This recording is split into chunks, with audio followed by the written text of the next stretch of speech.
Muy bien, bienvenidos a este tercer video sobre el trabajo de grado 1. Vamos a enfocarnos específicamente en lo que es la problematización o el problema de nuestro trabajo o monografía de grado. Y debemos tener en cuenta pues algunos requisitos, debemos determinar esos requisitos muy bien. El primero es que la formulación del problema debe basarse en un conocimiento previo del mismo. Lo hablábamos en el video anterior, que presuponemos que el estudiante a la hora de seleccionar un tema pues debe tener un conocimiento del tema y debe tener un conocimiento de los recursos y fuentes literarias que va a usar para fundamentar. Así que igual, para describir este problema pues necesitamos tener un conocimiento previo del mismo. 2. La solución que se alcance al problema estudiado debe contribuir al desarrollo del conocimiento científico, el desarrollo de la ciencia, en este caso sería teológico. Se espera que el aporte que usted vaya a dar, la solución que usted está dando a ese problema que ha identificado, pues efectivamente contribuya al desarrollo teológico. Ahora, yo sé que cuando hablamos de este tipo de cosas de aporte, contribución, pues generalmente se habla en un contexto más de doctorado, de programa de doctorado. Sin embargo, consideramos que dentro del programa de maestría de nuestro seminario es importante que el estudiante ya identifique problemas teológicos y él mismo ofrezca ese aporte y finalmente contribuya, empiece a contribuir. Así preparamos el camino del estudiante de maestría a su programa doctoral.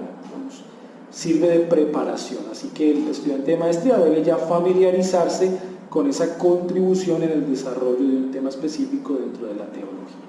Y en tercer lugar, pues debe formularse y resolverse aplicando los conceptos, categorías, leyes de las ramas del saber.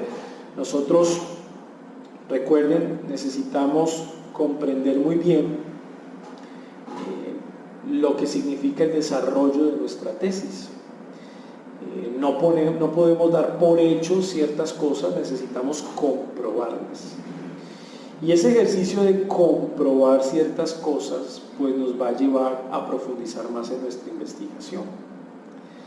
Cuando a veces leemos algunos diseños preliminares de tesis, nos damos cuenta que los estudiantes cometen un error. Y es que cuando están describiendo su problema, dan por hecho que todo el mundo entiende el problema. O sea, algunos dicen, se identifica aquí que el cristiano en el siglo XXI pues es un cristiano que no está creciendo en santificación. Pero venga, cuando usted dice que en el siglo XXI el cristiano no está creciendo en santificación, yo te pregunto, ¿cómo lo sabes? ¿Sí? ¿Cómo lo sabes? ¿Alguien ya hizo una investigación al respecto? ¿Alguien ya dijo algo? ¿Alguien hizo una encuesta? Y cuando hablas de cristianos, estás hablando de todos los cristianos del mundo, porque recuerda que el nivel de santificación no es el mismo para cada cristiano y no es el mismo para cada iglesia, sino que varía y también depende de la ubicación geográfica, porque no es lo mismo hablar de cristianismo occidental que hablar de cristianismo oriental. Por más, porque los factores en los cuales ambos cristianismos se está dando son diferentes. O sea que cuando se identifica un problema como ese, pues finalmente no cumple con el trabajo científico que se espera, porque necesitamos probar esa declaración que yo estoy haciendo, ¿sí? Así que eso tenemos que tener en cuenta. Siempre que identifiquemos un problema, tengamos en cuenta que hay que contextualizar el problema y también hay que probar que lo que yo estoy identificando como un problema pues es un problema realmente. Y como lo nuestro es una monografía de grado y no un trabajo de investigación, lo que nos va a servir como prueba pues son los trabajos y los estudios que otros han hecho o que otros han escrito sobre lo que yo estoy tratando de identificar. Así que la situación o la descripción de la situación del problema pues se refiere a la mención de los aspectos de contexto que dan origen a la investigación. como les acabo de decir. El problema no surge en un vacío histórico, sino que obviamente hace parte dentro de un contexto histórico que nosotros debemos explicar y analizar para identificar el problema.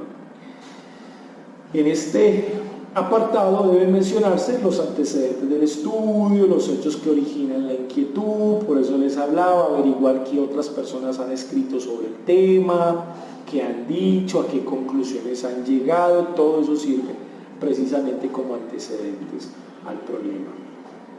Algo importante, la magnitud del fenómeno, los vacíos del conocimiento, las controversias en las respuestas que se puedan presentar.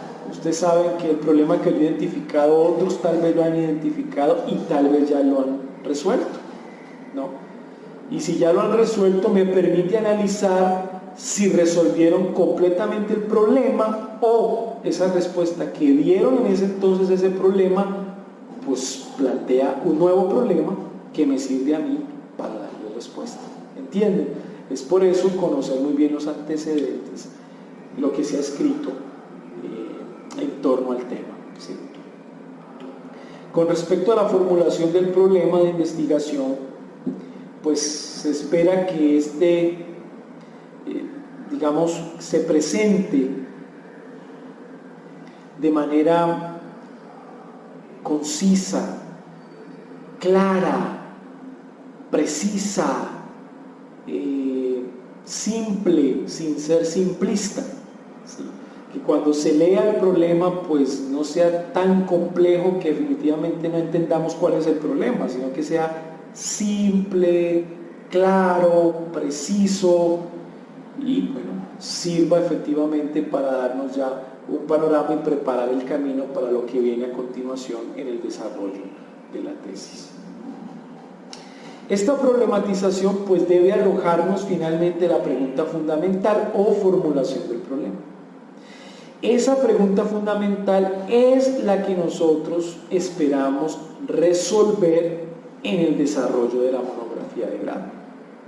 Por eso siempre debemos apuntar a una pregunta fundamental. ¿Qué deben hacer ustedes en el video 2 y en este video 3 como tarea? Lo que ustedes deben hacer es acotar el tema, luego describir la problematización como acabamos de hablar, y luego entonces identificar la pregunta fundamental. Y eso es lo que deben presentar o hace parte de lo que es su primera entrega: la tesis, la problematización y la pregunta fundamental. Y tengo un ejemplo de pregunta fundamental. Si hablamos del significado original de los 10 mandamientos, entonces la pregunta fundamental sería: ¿cuál es el significado original de los 10 mandamientos? Entonces, como ejemplo, ¿cuál es? Y fíjese que la pregunta fundamental mantiene la tesis, mantiene la frase proposicional, no la corta, la mantiene, le añade, pues es la pregunta: ¿cuál es el significado original de los 10 mandamientos de Éxodo? Se repite la misma frase proposicional y así mantenemos una unidad entre la tesis, la problematización y la pregunta fundamental.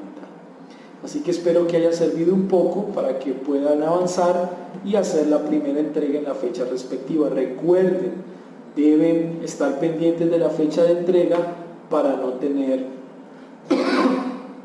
penalización al respecto. Muchas gracias por este tiempo y esperamos en un próximo video continuar en este proceso.